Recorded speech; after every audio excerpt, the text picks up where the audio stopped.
이어서 우리 좀 어려운 내용이죠. 여러분들 계속 괴롭히는 부분이기도 한데 피동사동 이야기를 좀 이어서 해보도록 합시다. 이 들어가기 앞서서 이 이미지를 잡는 게 되게 중요한데 이 피동 같은 경우는 이 피자가 이제 피해자 할 때 당하다의 이미지가 되게 세요. 이 나는 가만히 있었는데 어떤 다른 사람이나 대상이 와서 그 행위를 한다라는 거죠. 즉 이 행위 자체는 이제 이 사람이 하는 거죠. 행위 자체는 이 사람이 하는 건데 그것을 이제 당하게 되는 이미지라고 이제 볼 수가 있겠죠. 그래서 이제 가장 대표적으로 토끼가 늑대에게 잡히다. 그러니까 즉 잡다라는 행위는 늑대가 하지만 결국 이 행위가 이제 당하는 대상은 이제 토끼라는 거죠. 그래서 토끼 입장에서 당하는 입장이기 때문에 이게 이제 피동의 이미지가 이제 만들어진다라는 거죠. 그런데 반대로 이제 사동 같은 경우는요, 이 사자가 시키다입니다. 시키다. 그래서 내가 이렇게 있는데 또 이제 반드시 이제 타인이 등장을 해야 되고요. 그 타인이 나한테 그것을 시키는 거예요. 그래서 엄마가 아이에게 옷을 입히다. 이런 개념이 등장을 했을 때 이 옷을 입는 거는 이 사람이라는 거죠. 너 빨리 옷 입어라 라고 시키지만 시키는 사람이 필요한 거고요. 그리고 그것을 이제 행하는 사람이 이제 만들어지게 된다라는 거죠. 그래서 이 당하다의 이미지와 요 시키다의 이미지가 조금 다르다라는 걸 좀 납득을 하시고 좀 들어가시면 좋을 것 같습니다. 결국은 이 피동과 사동을 구분하는 문제가 등장할 수밖에 없는데 다양한 방식들이 있지만 요 다른 이미지를 가지고 있구나 라는 게 되게 중요하다라는 거죠. 피동 같은 경우는 가만히 있는데 그거를 이제 당하는 거고 사동은 이렇게 입고 있었는데 그거 좀 하렴이라고 해서 이제 시키는 이미지가 좀 세다라고 보시면 됩니다. 행위는 이제 자기가 스스로 한다라는 거, 그런 이미지는 좀 가지고 이야기를 했으면 좋을 것 같네요. 그래서 교재에서는 되게 단순하게 등장을 하고 있는데 요걸로는 좀 부족하고요. 그 다음에 그 밖에 피동과 사동, 그 다음에 직접 사동과 간접 사동 이런 것들이 등장을 하고 있는데 요걸로는 조금 부족합니다. 그래서 이제 요 이미지를 가지고 여러분들이 좀 정돈을 할 필요가 있을 것 같은데, 자 보죠. 자 기본적으로 이 피동 표현입니다. 요 당하다의 그죠? 요 당하다의 이미지를 가지고 있는 피동 표현인데, 자 기본적으로 이제 문장 원문에서 이제 다른 문장으로 바꿔 쓸 수를 알아야 돼요. 그래서 토끼가 원래는 이제 원문이 제일 많이 나오는 문장이죠. 이제 늑대가 토끼를 잡다. 능동이란 말이죠.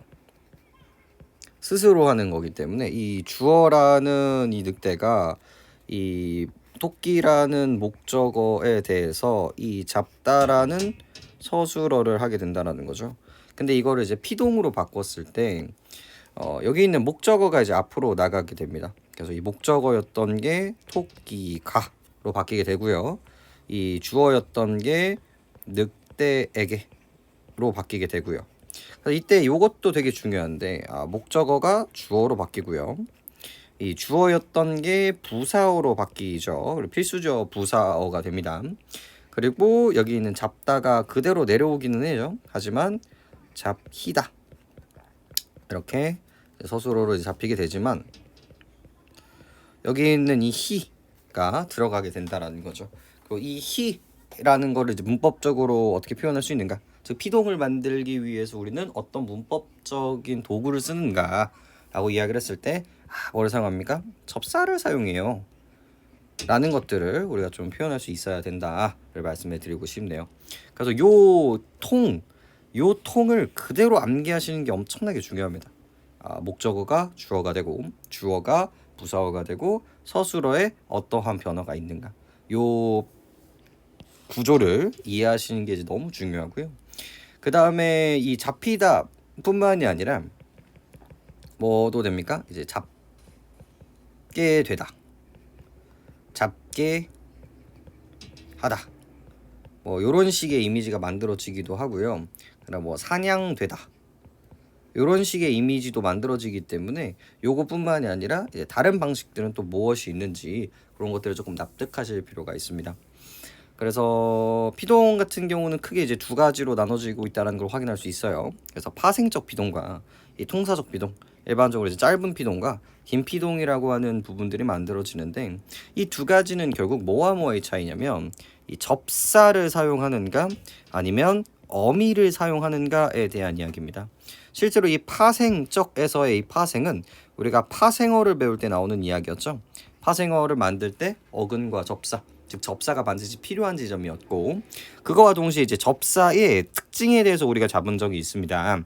그래서 여기서 나오는 피동 전미사, 이히리기 우구추, 그리고 여기 있는 돼, 당하, 밭 같은 경우들이 이제 피동 전미사로 사용되고 있다라는 걸 확인할 수 있죠. 자, 요거를 조금 이제 구조화 그리고 이제 통사 같은 경우는 이 어간에다가 아지다, 어지다, 그리고 개되다의 구조를 이제 만들 수가 있는데 결국 이제 어미를 사용하고 있다라는 걸 확인할 수 있습니다. 이거를 조금은 구조화를 해서 이걸 좀 구조화를 해서 좀 볼 수가 있을 텐데 봅시다. 그래서 요거를 이제 뼈대를 좀 잡아 주실 필요가 있어요. 그래서 피동 표현입니다. 자, 크게 뭐와 뭐로 나뉜다? 이 크게 이 파생적 피동과 이 통사적 피동으로 나뉩니다. 왜 이름을 이렇게 붙는가? 이 파생적 피동은 뭘 사용하고 있기 때문에 접사를 사용하기 때문에 파생적 피동이라고 얘기를 하는 거고요. 이 통사적 피동에는 어미를 사용하기 때문에 통사적 피동이라고 얘기를 하게 되는 겁니다. 그리고 잠깐 이 접사에 대해서 조금 생각을 떠올리시면 참 좋을 텐데 이 접사 같은 경우의 역할을 혹시 기억하시나요? 이 접사의 역할 1번 이제 뜻을 부여해 주는 역할을 하고요. 2번 품사를 바꿔주는 역할을 했었죠. 그리고 3번이 지금 쓰는 부분들인데 어간의 모습을 바꿔주면서 이 문법적 뜻을 부여한다 라고 얘기를 했었는데 그때 이 문법적 뜻이 바로 이 피동과 사동이라고 생각하시면 되겠습니다. 그리고 문장 성분의 개수도 이제 바꿔주게 되는데 구조도 바꿔주게 되는데 요때 사용되는 이미지라는 거 좀 챙겨 오시면 좋을 것 같아요. 자, 파생적 피동 첫 번째 뭘 사용한다? 전미사를 이제 사용을 하는데 정해져 있습니다. 이, 히, 리, 기 이렇게 네 가지가 이제 전미사로 이제 등장하게 되는 거고요. 네, 잡다가 이제 뭐로 바뀌고 있습니까? 잡히다 이런 식으로 등장을 해서 변화가 일어나고 있다라는 걸 확인할 수 있죠. 실제로 여기 있는 잡다에서 이렇게 잡히다로 바뀌니까 필요했던 문장 성분이 주어와 목적어였던 게 주어와 부사어로 바뀌고 있다라는 걸 확인할 수 있죠. 그리고 어간 같은 경우도 잡까지가 어간이었고 다가 어미였는데 이렇게 바뀌고 나면 잡히다, 잡히고, 잡히는 여기까지가 어간이 되고 여기가 이제 어간이 되고 여기가 어미가 됩니다. 얘 같은 경우는 이제 단일어가 되는 거고 얘 같은 경우는 이제 파생어가 되고 있다라는 걸 우리가 이제 확인할 수 있습니다.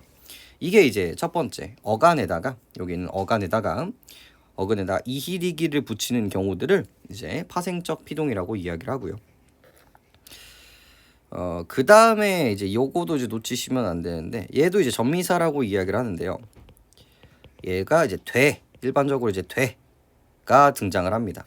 좀 차이가 왜 이런 차이가 만들어지냐면 얘의 환경은 이제 용언일 때, 즉 어간에다가 이제 접사가 붙는 케이스라고 보시면 되겠고요. 이 얘 같은 경우는 이제 체언일 때, 이제 명사에다가 체언에다가 접사가 붙는 케이스라고 생각하시면 됩니다. 얘 같은 경우는 뭐도 이제 바꿔주는 케이스가 되겠어요. 이제 얘 같은 경우는 여기 있는 품사를 바꿔주는 역할까지도 하고 있다라는 걸 좀 이해하시면 되겠습니다. 예를 들어 체포라는 개념이 있었을 때 얘가 이제 어떻게 되고 있어요? 그 남자는 경찰에게 체포되다 이렇게 이제 만들어진다라는 거죠. 그래서 얘가 분명히 명사였는데 이렇게 만들어지고 나니까 얘가 동사로 바뀌고 있다라는 거죠. 그럼 그때 이 부분은 도대체 뭐냐라고 했을 때 당황하지 마시고 품사를 바꿔주는 역할을 하는 아이는 뭐다? 바로 접사구나라는 것들을 캐치해 주시면 되겠습니다. 그래서 이러니 저러니 해도 이희리기 역시도 접사고 돼 역시도 접사, 즉 용언과 체언이라는 차이점 때문에 접사의 생김새가 조금 달라지기는 하지만 이 모두 다 파생적 피동이라는 걸 우리가 확인해낼 수가 있습니다. 자, 그 다음에 나오는 게 이제 통사적 피동이네요. 얘도 이제 크게 두 가지로 잡아낼 수가 있는데 하나가 이제 여기 사동이네요. 하나가 여기 있는 어간에다가 어지다, 그죠? 그 다음에 개대다 라는 이미지로 이제 맞춰지게 됩니다. 그래서 첫 번째가 이제 어지다, 그리고 이제 두 번째가 뭐뭐 하게 되다, 이런 식의 이미지죠. 얘 같은 경우는 이제 먹다, 여기가 이제 바꿔지면 이제 먹어지다, 이런 식으로 바뀌어지고 있다는 거 확인하시면 되겠고요.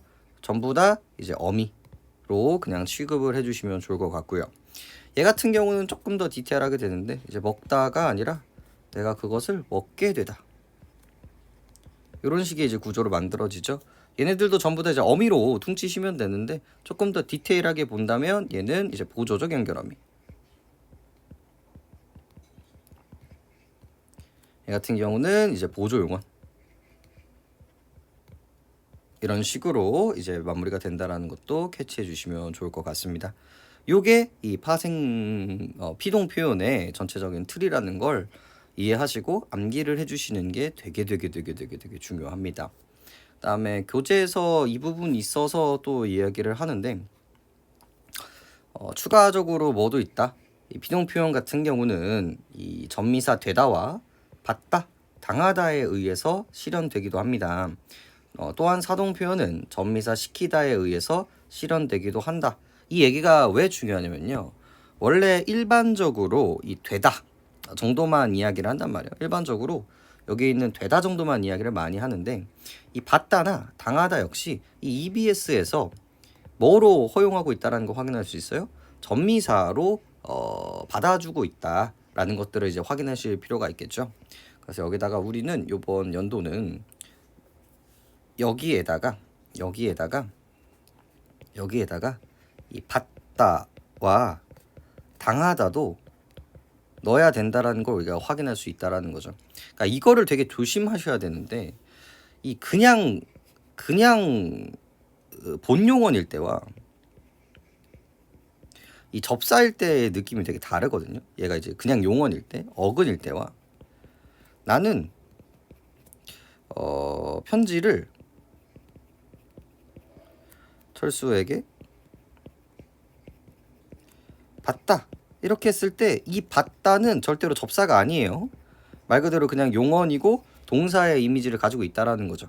그죠? 하지만 나는 그녀에게 사랑받다, 이렇게 되는 순간 이렇게가 전부 다 이제 동사가 되는 거고요. 그죠? 하지만 여기 있는 받을 뭐라고 얘기할 수 있다? 접사라고 이야기를 할 수 있다라는 거죠. 단어의 형성 구조는 얘를 이제 접사라고 하는 게 아니라 뭐가 되는 겁니까? 어근이 된다라는 걸 확인할 수 있습니다. 그래서 이런 이미지들을 잘 구분을 하시는 게 이제 피동 문제가 나왔을 때 조금 수월하게 넘길 수 있는 지점들이 될 거예요. 자, 요게 이제 피동의 뼈대라고 생각을 해주시면 되겠죠. 자, 그 다음이 이제 사동 표현이 등장을 하네요.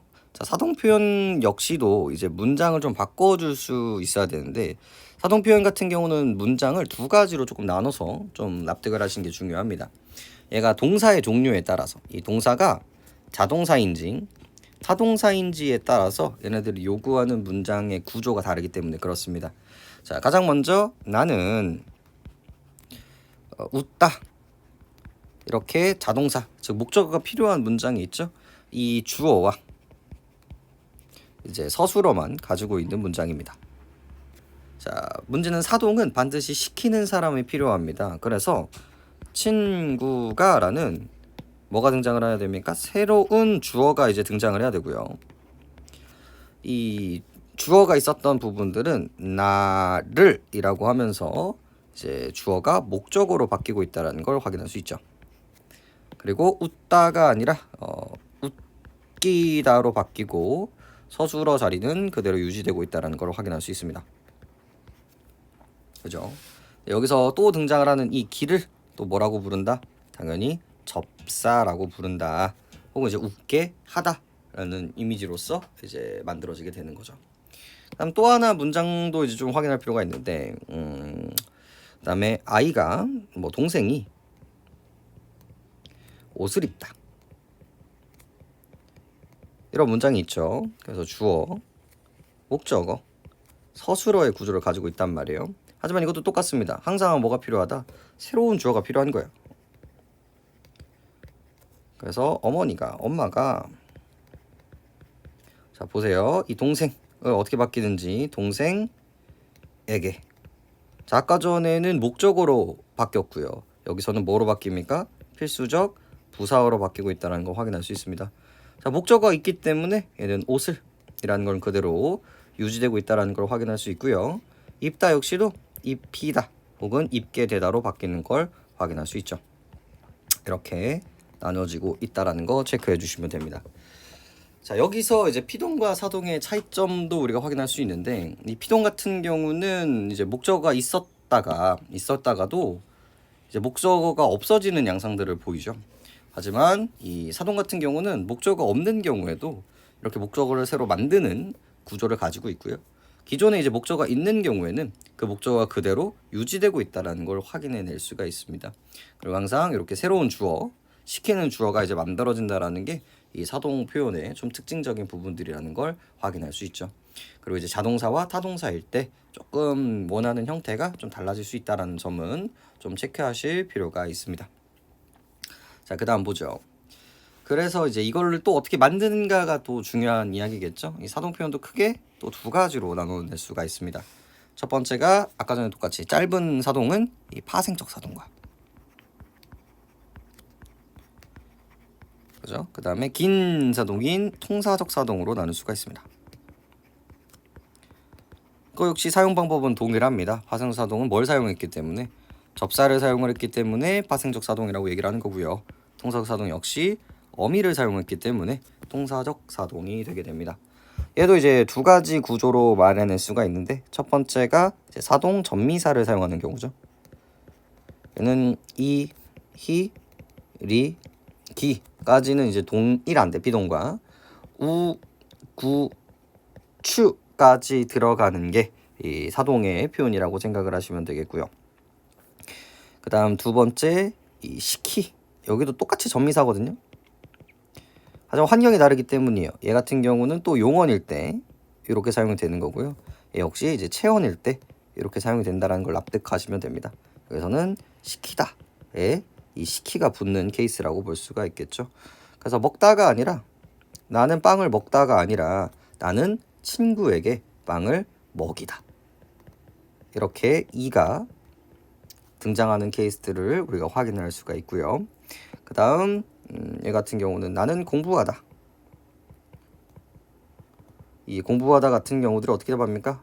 어머니는 나에게 공부를 시키다. 이렇게 공부시키다 라는 이미지에서 이 시키로 보여주고 있다는 걸 확인할 수 있습니다. 그러니까 이 시키가 이런 식의 공부가 되지 않으면 여러분들한테 되게 납득이 되게 어렵고요. 그럼 맨날 여기를 이렇게 밑줄 쳐놓은 다음에 여기 어간이니, 어근이니, 접사니, 어미니, 이런 것들을 가지고 여러분들한테 물음표를 던져준단 말이에요. 그래서 그때 이런 것들을 제대로 대답을 하기 위해서라도 이런 이미지들은 반드시 가지고 있으셔야 된다고 말씀을 드리고 싶네요. 자, 그 다음 거를 볼까요? 그 다음은 통사적 사동인데, 아까 통사적 피동 같은 경우는 이제 두 가지가 있었죠. 하지만 이 통사적 사동 같은 경우는 하나밖에 존재하지 않습니다. 여기에 있는 여기 있네요. 여기에 있는 개하다, 딱 요 하나밖에 존재하고 있지 않기 때문에, 그래서 어민 하나 뭐뭐 하게 하다만 구조를 가지고 있습니다. 그래서 먹게 하다 이런 케이스가 만들어지게 되겠죠. 입게 하다. 그래서 얘도 동일하게 얘 같은 경우는 이제 보조적 연결어미, 얘 같은 경우를 이제 보조용언 취급을 해서요. 통사적 사동을 만들고 있다라는 걸 확인해 낼 수가 있습니다. 그런데 이제 사동 같은 경우는요. 이 짧은 사동과 통사적 사동을 조금 구분할 필요가 있어요. 이게 내용적인 중의성이 만들어지기 때문에 그런데요. 이제 조금 디테일을 좀 보면 이 수능 특강에서도 이제 나오는 부분들 중에 이 부분이 있죠. 이 직접 사동과 간접 사동에 대한 이야기가 등장을 합니다. 그래서 직접 사동은 행위를 시키는 주체가 행위를 하는 사람과 함께 행위에 참여한 것이고요. 간접 사동은 행위에 참여한 것이 아니라 말 등을 통해서 간접적으로 시키는 건다라는 걸 말합니다. 자, 엄마가 아이에게 젖을 물리다. 이거는 직접 사동이라고 들어가고요. 엄마가 아이에게 책을 읽게 한다. 그래서 너 책 읽어. 이렇게 말로만 시키는 케이스라는 거죠. 젖을 물린다라는 케이스는 엄마도 젖을 물려야 되는 행위이기 때문에 직접적인 사동이라고 얘기를 한다라는 거죠. 단순히 이제 여기서 끝나는 것들이 아니라 어떤 이야기까지 이제 이어지게 되냐면 두 가지인 거죠. 동생이 책을 옷을 입다로 하죠. 좀 쉬운 걸로 합시다. 옷을 입다 라는 이제 스스로 하는 주동문이 있어요. 그럼 이걸 두 가지로 이제 표현을 할 수가 있는데, 하나가 이제 엄마가 동생에게 옷을 입히다 로 표현되는 이제 짧은 피동이 있고요. 엄마가 동생에게 옷을 입게 하다, 이런 식의 띄어쓰기 할까요? 이런 식의 긴 피동이 만들어지는 경우들이 있는데, 이때 해석하는 지점들이 조금 다릅니다. 이 옷을 입히다 같은 경우는요, 간접 사동으로도 해석이 되고요. 그 다음 이제 직접 사동으로도 해석이 됩니다. 그런데 이 옷을 입게 하다 같은 경우는 무조건 간접 사동으로만 해석을 하게 돼요. 이게 뭔 말이냐? 이 옷을 입힐 때 이 엄마가 아이가 너무 어려서 아이가 옷을 혼자서 못 입는 거예요. 이제 한두 살짜리밖에 안 되는 거죠. 그때는 이 어머니가 동작을 하면서 옷을 이제 입히게 한다라는 거죠. 이랬을 때는 이거를 이제 뭐로 처리를 합니까? 직접 사동이라고 얘기를 한다라는 거죠. 그런데 이제 어머니가 아이가 한 6살쯤 됐어요. 아이가 이제 빨가벗고 있으니까 야, 너 옷 좀 입어 라고 시킨다라는 거죠. 그래서 입는다라는 행위를 얘가 스스로 할 수 있죠. 이런 부분들을 이제 간접 사동이라고 얘기를 하는 거예요. 그런데 이 짧은 사동 같은 경우는 이 두 가지를 같이 갖고 있는 중의성을 가지게 됩니다. 그래서 이 중의성을 뭐 하기 위해서라도, 해소하기 위해서라도 뭐로 바뀌어준다? 간접 사동으로 바뀌게 되는데, 이렇게 통사적 구조를 가지고 있는 사동들은 뭐만 가질 수밖에 없다? 이렇게 간접 사동적인 부분들이 되니까 여기 있는 직접 사동의 의미가 없어지는, 중의성이 해소되는 구조를 갖고 있다. 이런 식의 이야기들은 좀 체크해 주실 필요가 있겠네요. 그죠? 그 다음에 수능 특강에는 나오지는 않지만 그 다음에 이제 좀 챙기실 필요가 있는 게 뭐냐면, 여기 있는 잘못된 피동 표현 같은 경우는 한 번쯤 눈여겨보실 필요가 있습니다. 이 짧은 피동과 긴 피동이 한 번씩 두 번 만들어지는 케이스들을 이제 이동 피동이라고 얘기를 하는데, 대표적인 케이스가 이런 케이스들이죠. 이번 수능은 어려울 것으로 보여집니다. 얘를 이제 부셔보면요, 보다 플러스 이 플러스 어지다 플러스 이제 씁니다로 구성되어 있다라는 걸 확인할 수 있죠. 그런데 여기는 보이다 에서의 이 이는요, 이 파생적 피동이라는 걸 확인할 수 있고요. 여기는 어지다 같은 경우는 여기 어지다 같은 경우는 이 통사적 피동이라는 걸 확인할 수 있죠. 그래서 이렇게 두 번 쓸 필요는 없기 때문에 이 이를 쓰거나 어지다를 한 번 써야 된다라는 거죠. 그래서 보입니다 이렇게 바뀌는 게 이제 베스트다라는 것을 확인할 수 있고요. 그 다음에 피동표현의 중복, 이 동사 어간의 이 되다, 얘 같은 경우는 이미 얘가 피동의 이미지를 가지고 있기 때문에 굳이 이 되어진다 같이 두 번 사용될 필요가 없다라는 거죠. 네, 이중 피동 같은 경우는 이제 내신에서도 정말 많이 나오는 케이스이기 때문에 이렇게 중략되어 있는 이렇게 이 축약되어 있는 부분들이라든지 우리 어지다, 그다음에 되다 이런 것들이 조금 같이 나오는 케이스들에서는 이중 피동을 의심해 볼 필요가 있다라는 걸 말씀드리고 싶네요. 그 다음에 이제 중요한 게 결국은 이거거든요. 수능에서 계속 등장했었던 부분들은 결국은 이 부분입니다. 피동사와 사동사를 어떻게 구별할 것인가. 그래서 피동사와 사동사의 형태가 동일한 경우에는 다음과 같은 방법을 취하게 됩니다. 라는 식으로 얘기가 되죠. 그래서 첫 번째가 개하다, 개되다를 구분을 하는 거고요. 두 번째가 목적어의 유무를 우리가 확인할 수 있다라는 거죠. 자, 좀 정돈을 해드리면 결국은 수능은 뭐가 나온다? 피동과 사동을 구분하는 문제가 나올 수밖에 없다라는 거죠. 이때 사실 해석으로 하는 것이 가장 중요합니다. 첫 번째 해석으로 해본다. 그래서 얘가 당하는 해석인지 얘가 이제 시키는 해석인지를 이미지를 가지고 해석을 해보시는 게 이제 첫 번째일 거고요. 두 번째로 이제 하실 필요가 있는 게 이제 목적어의 유무예요. 이 피동 같은 경우는 대부분 없고요. 사동 같은 경우는 목적어가 이제 무조건 있습니다. 아까 전에서도 이제 설명해 드렸듯이 피동 같은 경우는 목적어가 있는 경우에도 이게 이제 없어지고 있는 케이스를 확인할 수 있죠. 실제로 주어, 부사어, 서술어의 모습을 확인할 수 있습니다. 하지만 사동 같은 경우는 목적어 없어도 목적어를 살려주고요. 목적어가 있는 경우에도 목적어를 유지하고 있기 때문에 목적어의 유무를 가지고 피동과 사동을 나누어 쓸 수가 있어요.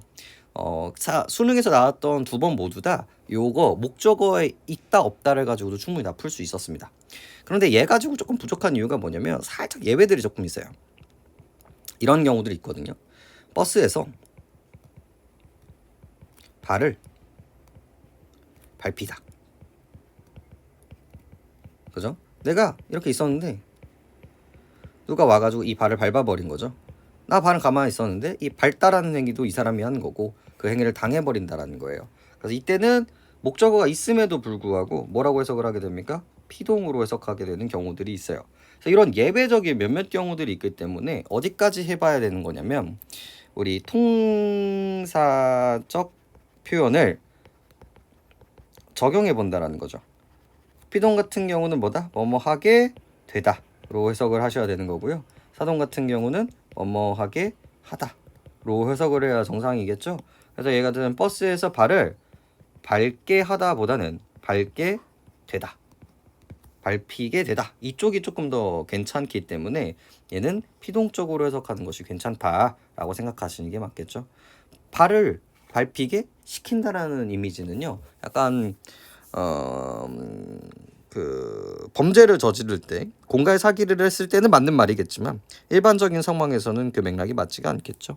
그래서 이런 식으로 해석을 해보고 목적어의 유무를 확인을 해보고 그 다음 개되다, 개해하다를 적용을 해보면서 그 문장이 피동인지 사동인지를 이제 적용을 해보시는 게 이 피동사동에서 되게 중요한 포인트들이 될 겁니다. 이번에 나눠드린 수능 특강도 그렇고 이번에 나눠드린 이제 기출 문제에서도 계속 반복돼서 나오는 부분들이 되니까 이 뼈대를 가지고 문제에 꼭 적용을 해보시면서 이미지를 만들어내시길 바랍니다. 피동사동 여기서 정리해 보도록 하겠습니다.